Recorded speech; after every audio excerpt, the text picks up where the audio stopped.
देवियों सज्जनों सत नमन। मैं आपके सम्मुख आत्म परिचय 246 भाग लेकर के उपस्थित हुआ हूँ।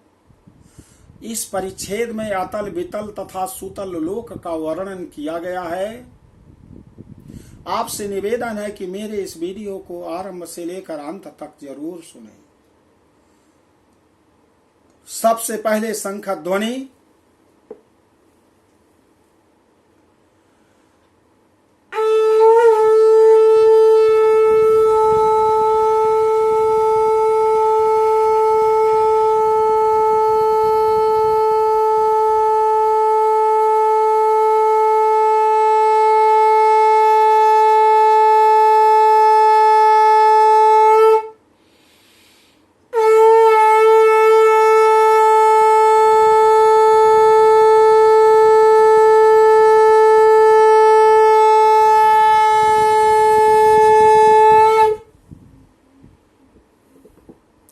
आदि शक्ति माता भगवती कहती हैं कि हे पुत्र श्री नारायण, आप नारद को अतल वितल और सुतल लोक के वर्णन के विषय में बताने की कृपा करो।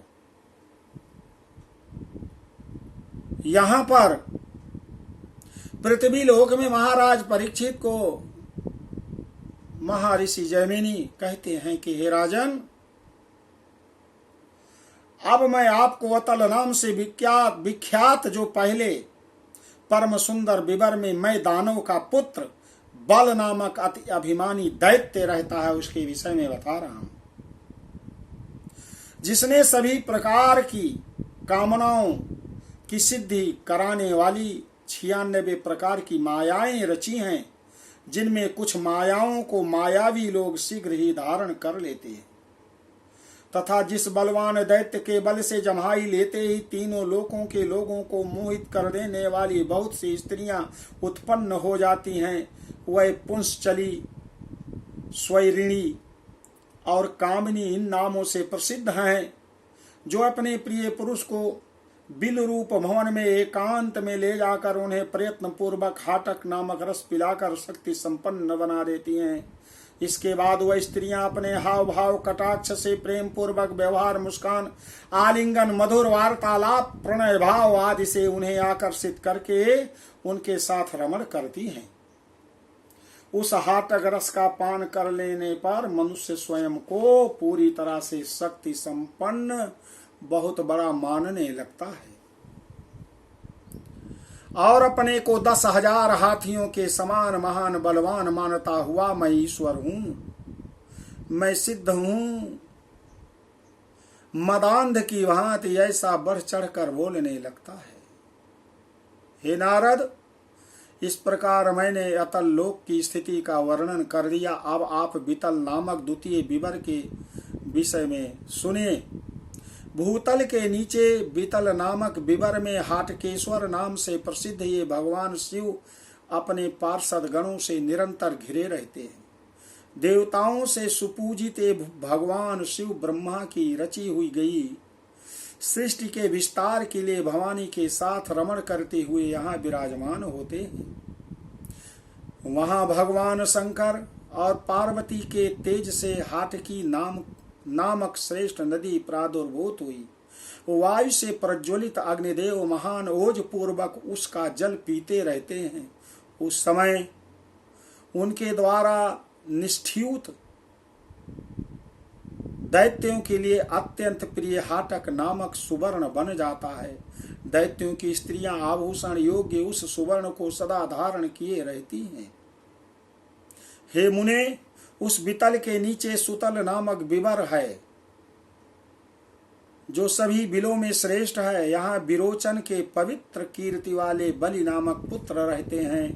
देवराज इंद्र का परम प्रिय कार्य करने की इच्छा से वामन रूप त्रिविक्रम भगवान विष्णु बलि के इस सुतल में लाए और उन्होंने तीनों लोकों की लक्ष्मी सन्निविष्ट करके दानवराज बलि को यहाँ स्थापित किया।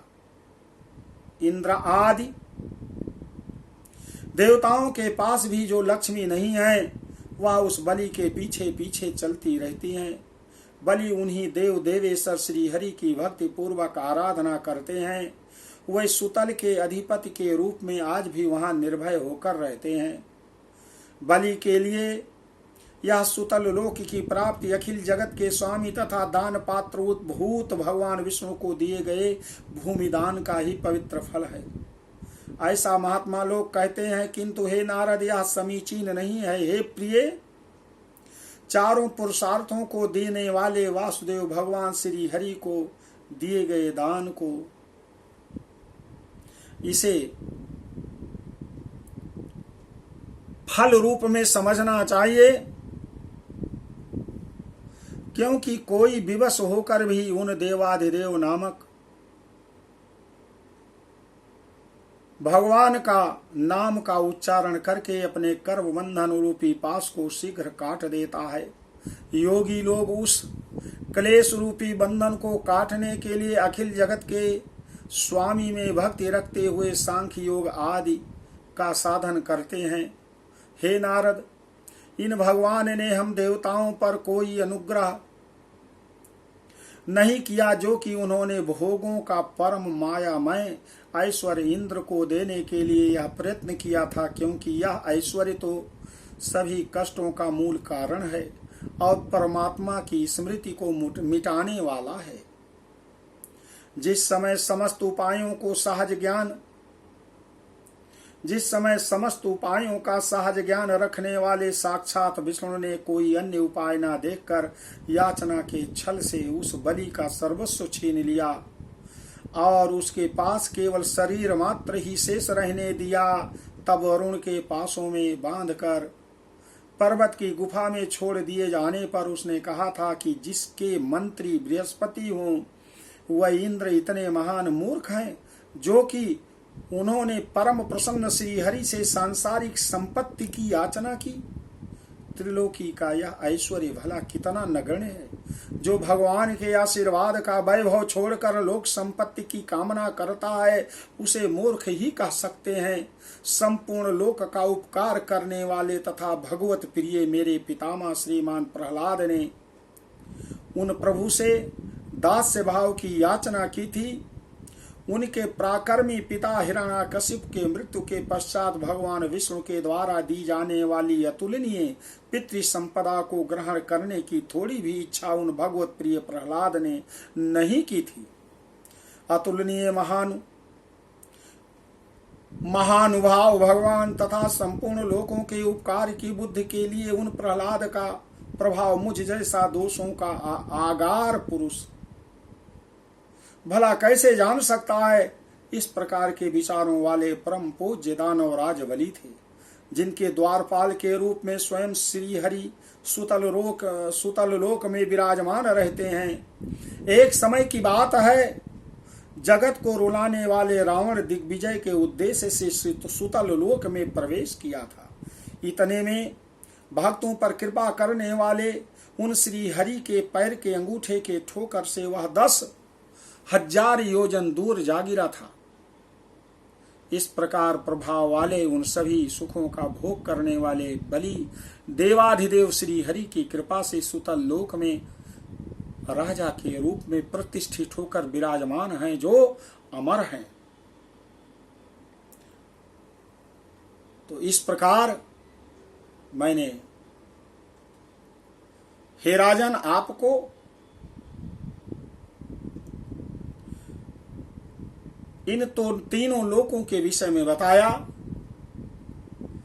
आपको जरूर ज्ञान हुआ होगा। अब आगे आप क्या सुनना चाहते हैं बताइए। महर्षि जैमिनी के ऐसा पूछने पर महाराज जन्मेजय ने कहा, हे गुरुदेव, तलातल, महातल, रसातल और पाताल के विषय में भी मुझे बताने की कृपा करें।